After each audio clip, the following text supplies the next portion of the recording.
Salam, hər vaxtınız xeyir olsun kanalımın dəyərli izləyiciləri, əziz şagirdlər. Bugün mən sizə yenə də ənənəvi olaraq 9-cu sinif buraxılış imtahanına uyğun olaraq DİM-in 20 sınaq kitabından sınaq 12-nin izahını verəcəm. Sınaq 12-yə qədər olan sınaqların izahlarını isə kanalda yerləşdirmişəm. İstər 9-cu sinif, istərsə də 11-ci sinif izahları ilə tanış ola bilərsiniz. Bundan əlavə, ekranda gördüyünüz nömrənin WhatsApp ilə əlaqə saxlayaraq həm əyani, həm də onlayn dərslər haqqında məlumat ala bilərsiniz. İndi isə keçək sınaq 12-nin qrammatika suallarının izahına. Sınaq 11-dən ta ki sınaq 20-yə qədər olan izahlar bilirsiniz ki, ümumi sınaqlardır. Yəni, qrammatika sualları müxtəlif bölmələri əhatə edir. Birinci sualda bizə nə istəyir? Gəlin qələmi tənzimləyək. Aha, qələm normaldır. Birinci sualda qalmaya sözünün fonetik təhlilindən yanlışı istəyir bizdən. Gəlin təhlil eləyək. Qalmıya formasında olacaq. Aha, birincidə deyir ki, iki samitin kar qarşılığı yoxdur. Baxıram ki, l və m-nın kar qarşılığı olmadığı üçün buna üstəgəl qoyuram. Saitlərin hamısı açıqdır. I burada qapalıdır. Bu yanlışdır. Tərkibində bir dodaqlanan sait var. Bu da yanlışdır. Çünki hamısı burada dodaqlanmayandır. Saitlərdən biri qapalıdır. I qapalıdır, bəli. 3 cingiltili bir kar samit var. Q da cingiltili, L da, M da, Y da cingiltilidir. Ona görə bu yanlışdır. Yanlışı istədiyi üçün bizdən, biz də buradan seçəcəyik 2, 3, 5, cavab olur Y variantı. 2. Ədat işlənmiş nümunəni müəyyən edim. Sakit, yəni təzə işçi hər davranışına diqqət edirdi. Yəni burada bu aydınlaşdırıb, aydınlaşdırma bağlayıcısı mövqeyindədir. Ona görə bağlayıcı da çıxıram. Sonra, yenə adi günlərdən biri idi. Bizə ədat istədiyi üçün, burada da ədat yoxdur, ümumiyyətlə köməkçinin hissəsi yoxdur, B variantında çıxıram. C-də bunu yəni heç kim görməyib. Yəni burada sual mövqeyində işlənmişdi, ədatdır, bəli. Ona görə cavab olacaq C variantı. Digərlərinə də baxaq. Sən bunun da nüsxələrini hamıya göndərməliydin. Danı necə deyirdi? Deyirdi, təkrarlaya biliriksə beynimizdə nədir? Bağlayıcıdır. Burada bağlayıcı mövqeyindədir. Çıxıram. Səndən başqa cavab gözləyirdim. Burada isə baxmayaraq ki, dən plus başqa formasındadır. Amma burada başqa qoşma mövqeyində deyil. Yəni, səndən başqa cavabı gözləyirdim. Necə cavab? Başqa cavab. Burada ümumiyyətlə köməkçi hissəsi yoxdur. 3. Nümunələrin birində xitab işlənmişdi. Durğu işarələri məqsədli şəkildə buraxılmışdı. Sən bunu mənə deməli idin. Yəni, burada müraciət yoxdur gördüyünüz kimi. Xitablıq bir məsələ yoxdur. Oxumaq davamlı şəkildə olmalıdır, xitab yoxdur. Dayanın, mən sizi gözlərim. Ümumiyyətlə, dayanından sonra burada vergül işarəsi qoyula bilər, amma burada kiməsə müraciət etmir, yəni. Ümumiyyətlə, belə formada olanda da həmcinslik yaratmır. Dərdli ürəklərin sirdaşısan, muğam. Muğama müraciət eləyir burada, bəli. Ona görə cavab olacaq D variantı. Kim bunu sənə qabaqcadan deyə bilərdi ki, burada da ümumiyyətlə kiməsə müraciət etmir. Amma burada muğama müraciət eləyir. 4. Sadə cümləni müəyyən edim. Desə, mən də kitabımı gətirərdim. Sasə var burada, sadə cümlədən çıxır artıq, tabeli mürəkkəb cümlədir. Tədbirə kim gəlsə, yenə də sam modeli var. Sam modeli varsa tabeli mürəkkəb cümlədir.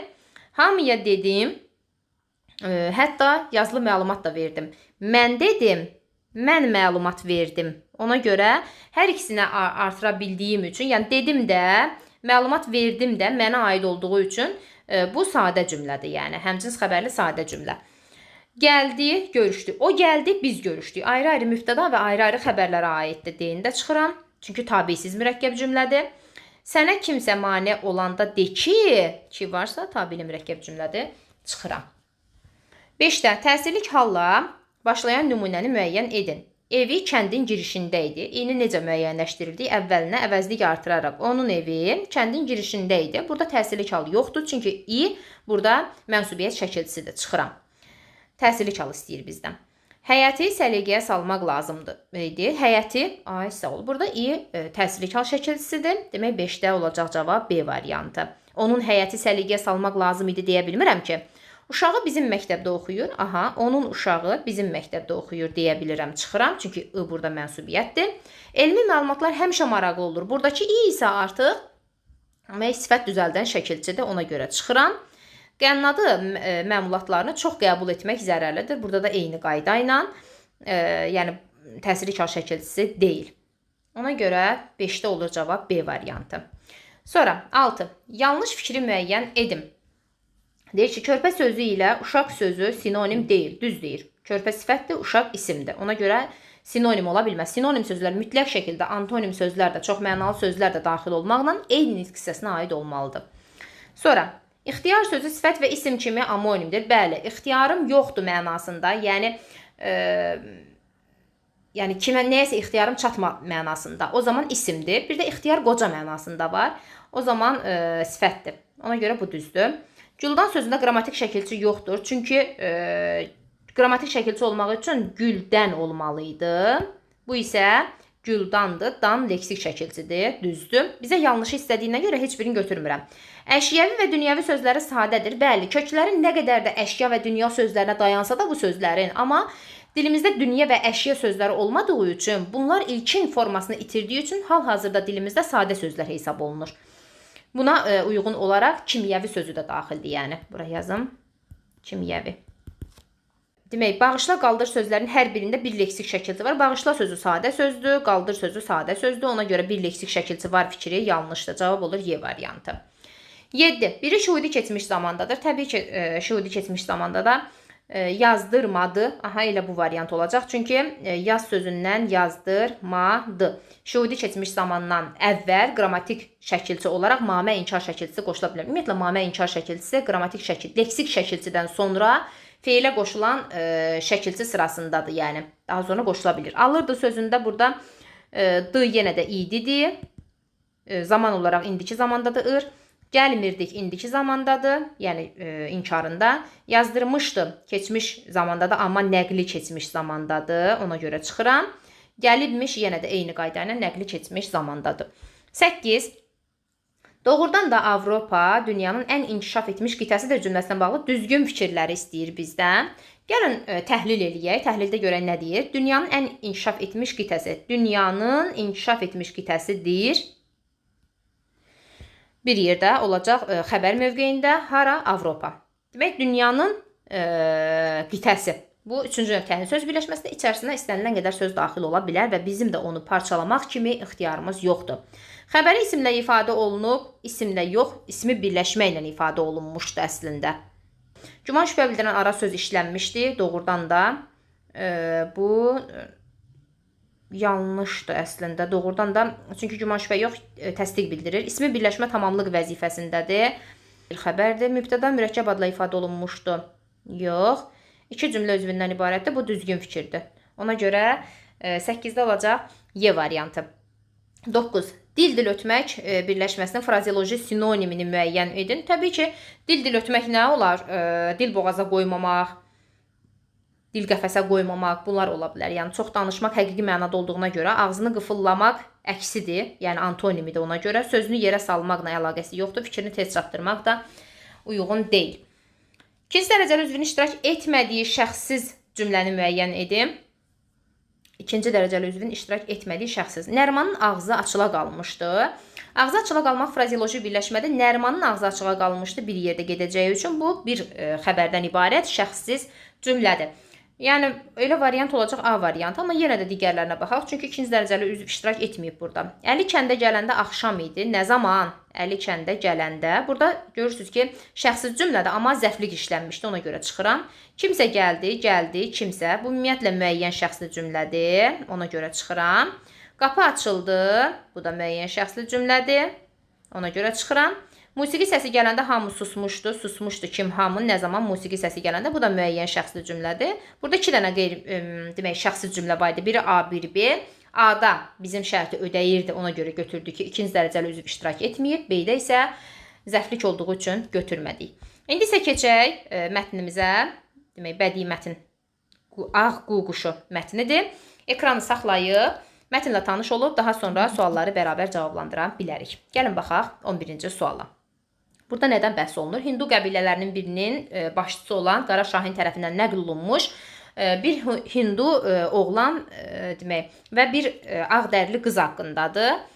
Baxaq görək indi burada bizdən nə istəyir? Mətndə sualların birinə cavab tapmaq mümkün deyil. Hadisələr harada baş verir? Hadisələr Saint Mary adasında baş verir. Bunu çıxıram. Əhvalatı kim danışıb? Əhvalatı Qara Şahin tərəfindən nəql edilib. Burada verilmişdi birinci abzasın ilk cümləsində. qız kimin övladı idi? Qız burada verilmişdi ki, demək, oğlan onun yaxınında yaşayan ağ adamın qızı olduğunu, ağ adamın qızı idi. Ona görə bunu çıxıram. Oğlan tələləri nə üçün qururdu? Quşları səhər qurduğu ov düşüb düşmədi. Ov etmək məqsədi ilə, demək. Ona görə qururdu, ov məqsədi ilə, demək, D-də var. Qız İngiltərəyə kiminlə getdi? Burada deyir ki, İngiltərəyə göndərmişdilər. Kiminlə göndərmişdilər deyə sonuncu abzasda verilməyib. Ona görə də 11-də cavab olacaq Y variantı. 12. 12-də nə istəyir? 12.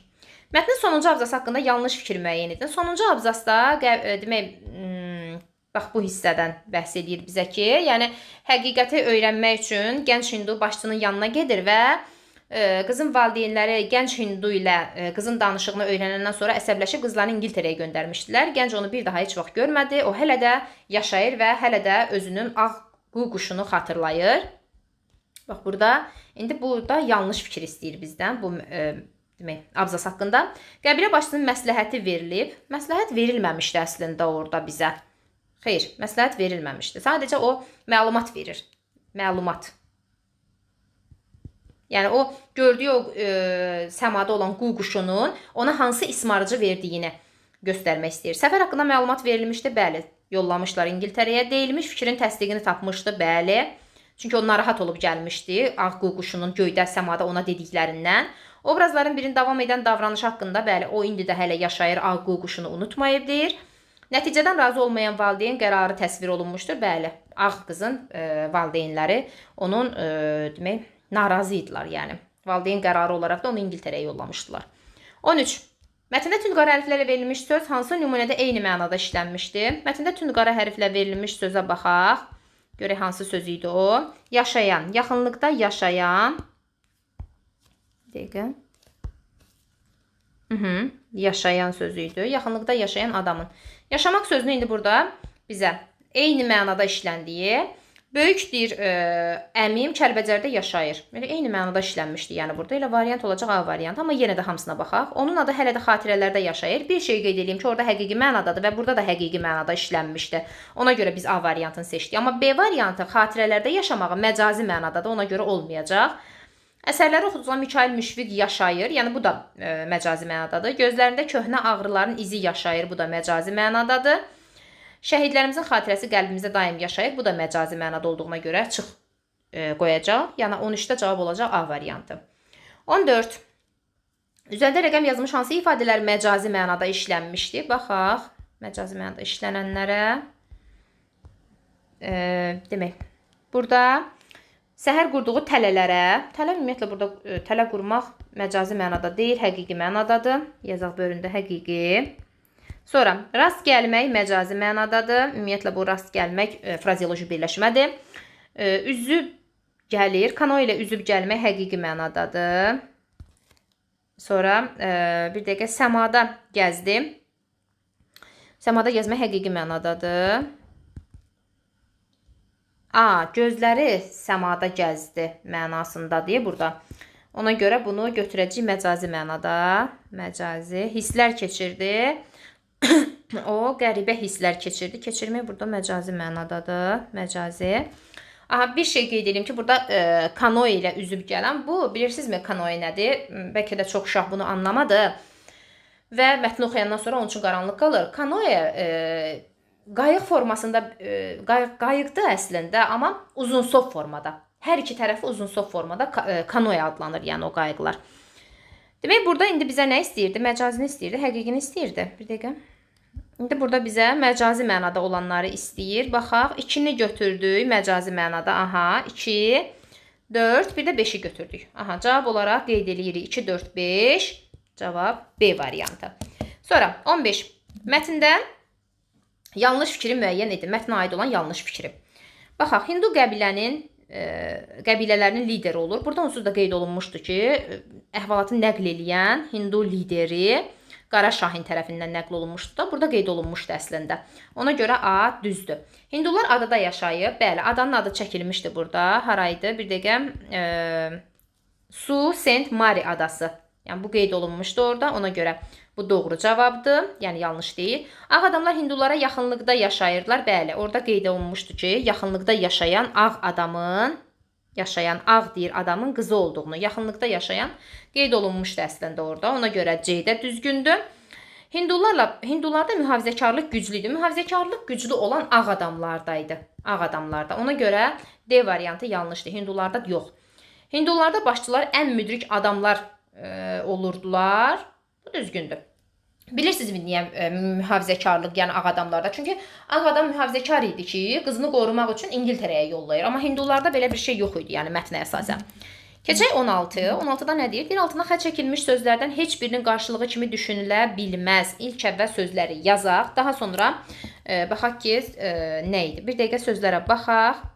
Demək, nəql edib sözü idi. Sonra yoxlamaq, rast gəldi, yox, adətlərini, məyus, sonra qəribə. İndi yazaq onları bir-bir bura. Ondan sonra baxaq ki, hansının demək, mənası yoxdur. Nəql edilib, nəql edilmək, sonra hansı sözdür? Yoxlamaq, yoxlamaq, sonra hansı adətlərini, məyus, qəribə. İndi burada bizə aid olanı istəyir, yox, düşünə bilməzi istəyir bizə.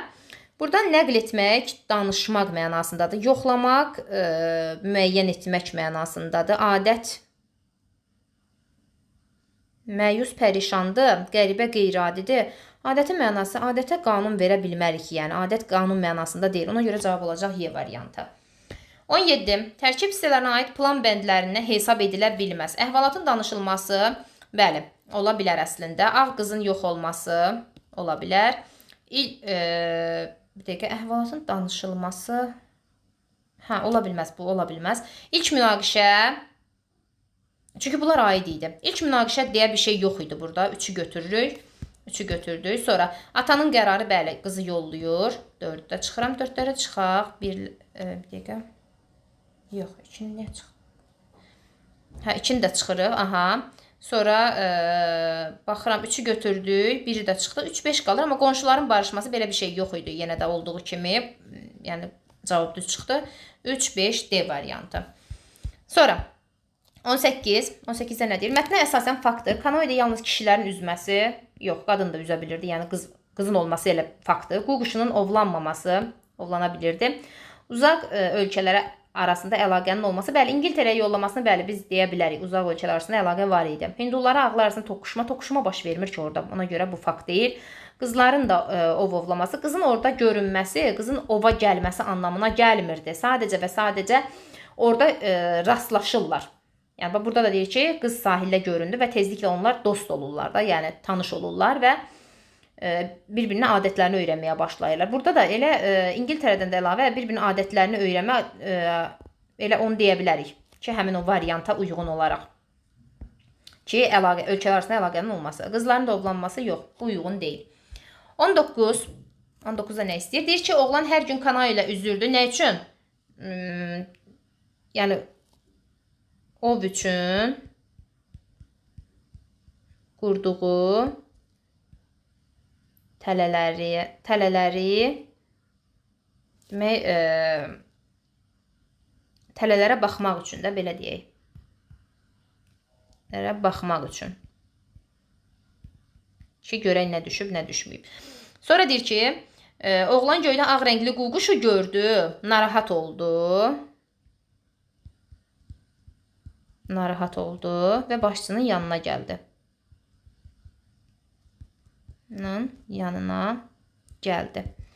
Sonra 20-də nə deyir? Çərçivədə verilmiş sözə əsasən cədvəli tamamlayın. Sözün kontekstə görə qarşılığı və qarşılığın cümlədə işlədilməsi. Baxaq, çərçivədə verilmiş söz görək hansıdır? Çərçivədə kənarında qız bir gün oğlan çayın kənarında gözəl bir qıza rast gəldi. Kənarında. Yəni sahilində mənasındadır da burada. İndi hansını istəyir? Kontekstə görə qarşılığı sahilində.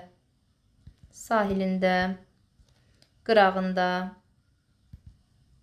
İndi nə istəyir burada? Deyir ki, qarşılığının cümlədə işlədilməsi. Məsələn, deyək ki, çayın sahilində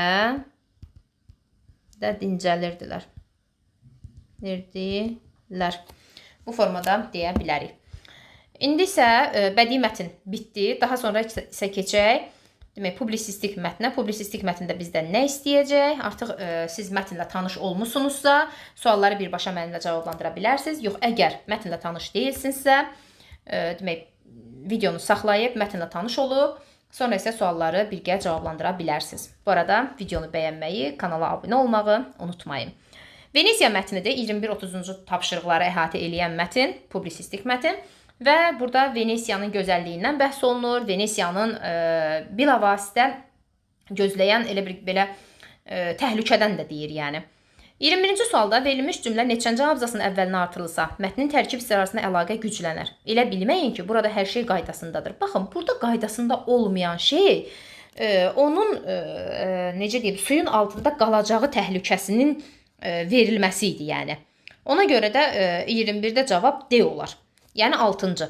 Çünki burada deyirdi ki, suyun altında qalmaq təhlükəsi altındadır və bura artırsa, elə bilməyin ki, burada hər şey qaydasındadır. Birləşmiş Millətlər Təşkilatının məlumatına görə Venesiya iqlim dəyişikliyi səbəbindən suyun altında qalmaq təhlükəsi altındadır. Demək, bu buranı gücləndirə bilər. 6-cı abzası.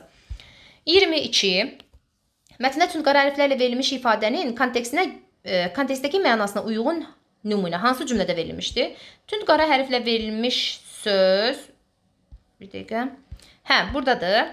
Həyata keçirmək sözüdür. Aha, çox uzağa getməyək, əlimizin altındadır. Həyata keçirmək. Baxaq, bu metallar istiliyin təsiri asanlıqla formasını dəyişir. Həyata keçirmək mənasında deyil. Həyata keçirmək ümumiyyətlə reallaşdırmaqdır. Xəyallarını reallaşdırmış, yeni uğurlar əldə etmişdir. Bəli, 2 düzdür. Bu qərar tezliklə icra edildi, həyata keçirildi, icra edildi, reallaşdırıldı, düzdür. İndi bu məsələni müzakirə etmək vaxtıdır. Xeyr.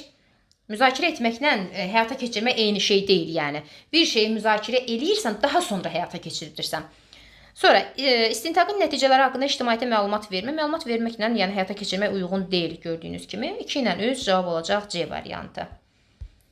Sonra, 23. Altından xətt çəkilmiş cümlə əsasında belə nəticə çıxarmaq olar. Altından xətt çəkilmiş cümlə, bax, buradadır elə. İtaliya hökuməti gələcək təbii fəlakətlərin qarşısını almaq üçün müxtəlif rəsmi tədbirləri həyata keçirməkdə davam edir. Venesiya haqqında tədbirlər başlamasından söhbət gedir də burada. Gələcəkdə yox, elə keçirməyə başlayıb deyir orada. Venesiya, İtaliya hökuməti diqqətdə saxlamalıdır. Yox, yəni bu uyğun deyil. Çünki burada deyir ki, tədbirləri həyata keçirməkdə davam edir. Diqqətdə saxlamalıdır deyə bir şey yoxdur, yəni gələcəkdə eləsin. Çünki artıq təhlükə qarşısındadır. Təbii fəlakətlərin qarşısını almaq lazımdır. Yox. Yəni, oradan çıxan nəticə o deyildi. İtaliya hökuməti Venesiya ilə bağlı tədbirləri artıq başlayıb. Bəli, bu düzgün cavabdır. Gələcəkdə Venesiyada mütləq təbii fəlakətlər olacaq. Bu cümləyə əsasən yox, bundan əvvəlki cümlələrə əsasən, alimlərin fikrinə əsasən demək olar. 24. Deyir ki, mətnə əsasən yanlış fikri müəyyən edin. Yanlışı istəyir bizdən. Baxaq, Venesiyaya bu adı Napoleon tərəfindən verilmişdir. Bu barədə mətndə heç bir məlumat yox idi ki, Napoleon verib ya kim verib, yəni.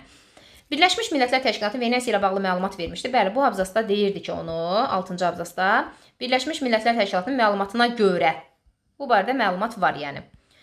Şəhəri 2 yerə ayıran böyük kanalın uzunluğu 4000 metrə bərabərdir. Burada qeyd eləyirdi 5-ci abzasda ki, böyük kanal var idi ki, uzunluğu 4000 metrə qədər idi və su yolu şəhəri 2 hissəyə ayırırdı. Burada da onu deyir əslində elə. Venesiyada ən qədim körpü 16-cı əsrə yenidən tikilmişdi. Burada bəli, qeyd eləyirdi 4-cü abzasda ki, 16-cı əsrdə uçqundan sonra daşdan tikilib, əvvəl taxtadan idi. Və bu da bu D variantının demək, əsaslandırmasını apara bilirik. Yanlış deyil, yəni doğrudur. Hemingway dəniz səviyyəsindən aşağıda yerləşən meydanda qəhvə içib. Burada da qeyd eləyirdi əslində onu ki, Hemingway və demək, Baron qəhvə içiblər burada. Bu da düzgün məlumatdır. Sonra 25. 25-də nə istəyir? İtaliyanın şimal-şərqində 400-ə qədər körpü olan şəhər var. Baxaq, 400-ə qədər körpüsü olan şəhər var. 400-ə qədər körpü olan, bəli, var. Bu var. Demək, bunu götürdüksə, demək, Venice İtaliyanın şimal-şərqində deyir də. Çünki biz deyirsiniz ki, burada şimal-şərq yazılmayıb axı. Bu Venesiyada yerləşir də, düzdür. Venesiyada adalar arasında 400-ə qədər körpü var. Venesiya harada idi? İtaliyanın şimal-şərqində. Ona görə avtomatik olaraq da Venesiyanın şimal-şərqində 400-ə qədər körpü olan şəhər vardır ifadəsi düzgündür. 118 ada 150 kanalla ayrıla bilər. Baxaq, 118 ada 150 kanalla ayrılması düzgün idi burada. Doğrudur. Byron İtaliyada olmuşdu. Çünki orada qeyd edir 4-cü abzasda. Rialto körpüsü artıq su altında qalmışdı. Su altında qalan bir körpü yox idi. Bu yanlışdır. Napolyon Venesiyada olmuşdu. Bu əslində düzgündür. Baxın, burada bir ehtimal yoxdur burada əslində. Bu düzgündür. Demək, romantik insanlar kanallarda gəzintiyə üstünlük verirdilər. Bu da doğruydu. Yəni, bu ehtimal deyil, doğrudur. Demək, altına çıxıram buradan. Altıları çıxaq. Aha. Demək, sonra 3-ləri çıxaq. Və çünki bu doğruydu. Cavab demək 5-i götürüblər burada. Amma Byron İtaliyada olmuşdu. Bir dəqiqə. Aha. Byron deyir ki, İtaliyada olmuşdu fikri düzgündür. Napolyon Venesiyada olmuşdu. Aha, bunu biz demək, bunu niyə görə bəs ehtimal kimi götürüblər? Bax, orası biraz çaşdırıcı oldu. Çünki burada bu hissəni biz doğru götürürük. Bu hissəni yanlış. Napolyon. Çünki burada Napolyon deyir. Burada üzr istəyirəm. Hemingway və Byrondan söhbət gedir. Napolyonun olmasını biz ehtimal kimi götürürük. Bəli. Bunu ehtimal kimi götürürük. Mən bayaqdan Napolyonu Hemingway kimi fikirləşirəm burada. Deyirəm, bu niyə görə belədir? Bəli, biz bunu götürürük. B variantı. 1-2 onsuz da düz idi. 3 səhv idi. Çıxırıq. Yəni, yanlışın yerində doğru vermişdi. 4-ü götürürük yanlış olaraq. Bir də 5-i. Sonra 26. 26-da deyir ki, hansı sözlər çərçivədə verilmiş ifadəni əvəz edə bilər? Baxaq, çərçivədə verilmiş ifadə hansı idi? Dolambac küçələr. Aha. Dolambac burada əslində demək, əyri-üyrü mənasında da dolambac, yəni necə deyək, dolaşıq formada. Çəpəki uyğun deyil, diaqonal uyğun deyil, dalan deyil, 2-4 dolaşıq. A variantı. Üzərində rəqəm yazılmış hansı sözlər həqiqi mənadadır? Baxaq. Demək, burada körpü həqiqi mənadadır. Sonra ecazkar görkəm verməsi məcazi mənadadır. Meydandır, San Marco meydanı həqiqi mənadadır. Sonra qəhvə içirlər həqiqi mənadadır. 4. Sonra 5 varmı? 5-ə baxaq. Götürək. Misal olaraq götürmək məcazi mənadadır burada. Nəyi götürə bilər? Körpü necə götürsün? Demək, bizə nə istəyirdi burada? Məcazi istəyirdimi? Yox, həqiqi mənaları istəyirdi. Həqiqi mənalar demək oldu 1, sonra oldu 3, sonra oldu 4. 1, 3, 4. Cavab olur Y variantı. 27-də. 28. Hansı abzası məzmunca 2 yerə bölməyə ehtiyac var? Baxaq, görək hansı abzası idi o. Geniş abzasları adətən 2 yerə bölmək lazım gəlir. Bu da 6-cı abzasdadır. Baxaq, görək, burada bölməyə ehtiyacı varmı? Yox. Burada yox, amma burada baxın, deyir ki, 400 metrə qədər olan su yolu şəhəri 2 hissəyə ayırır. Ondan sonra Venesiyanın görməli yerləri sırasında Campanella və Saat Qülləsi, La Fenice teatrı, yəni bunlar haqqında məlumat verilir. 5-ci abzası biz ayırmalıyıq. Çünki ayrı-ayrı məlumatlardır, yəni onlar. Ona görə Y variantı olacaq burada. 29-a baxaq. 29-da nə istəyir? Deyir ki, altına xətt çəkilmiş sözü fərqli mənada həqiqidirsə məcazi, məcazidirsə həqiqi mənada cümlədə işlədim. Baxaq burada. Görək nə istəyir burada? Altına xətt çəkilmiş söz. İçiblər. Aha, burada Byron qəhvə içiblər deyir. Bu içmək həqiqi mənadadır. İndi biz burada məcazi mənada demək, işlətməliyik. Məsələn, deyirəm ki, tak ki, məsələn, həyatın şərbətini içmək hamıya nəsib olmur. Və yaxud da deyirəm ki, məsələn, nəyinsə qanını içmək, məsələn, işlədə bilərsiniz. İçmək cümlədə işlədə bilərsiniz. 30. Və sonuncu sual. Mətnə əsasən cədvəli tamamlayan fikirləri müəyyən edin. Adlandırırlar. Nə adlandırırlar? Baxaq görək. Burada əslində bir çox ədəbiyyatlarda şəhər dəniz kraliçası adlandırılmışdı. Bax, onu yaza bilərik. Dəniz kraliçası.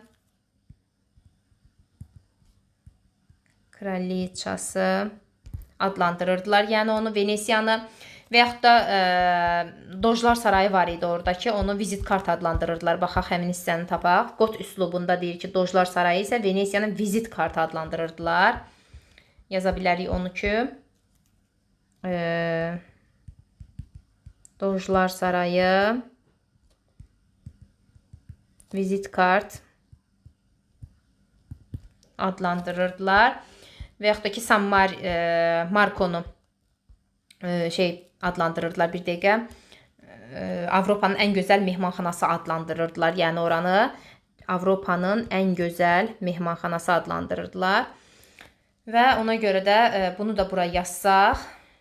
Əslində 2 dənə deyilib, amma yenə də yaza bilərik. Yazaq.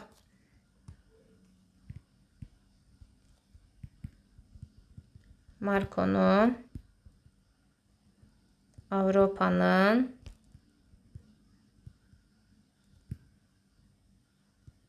mehmanxanası adlandırırdılar. Demək, bu qədər mətnin izahı. Siz demək, izahı bəyəndinizsə, videonu bəyənməyi, kanala abunə olmağı, şərh yazmağı, fikirlərinizi mənimlə bölüşməyi unutmayın. Sağ olun.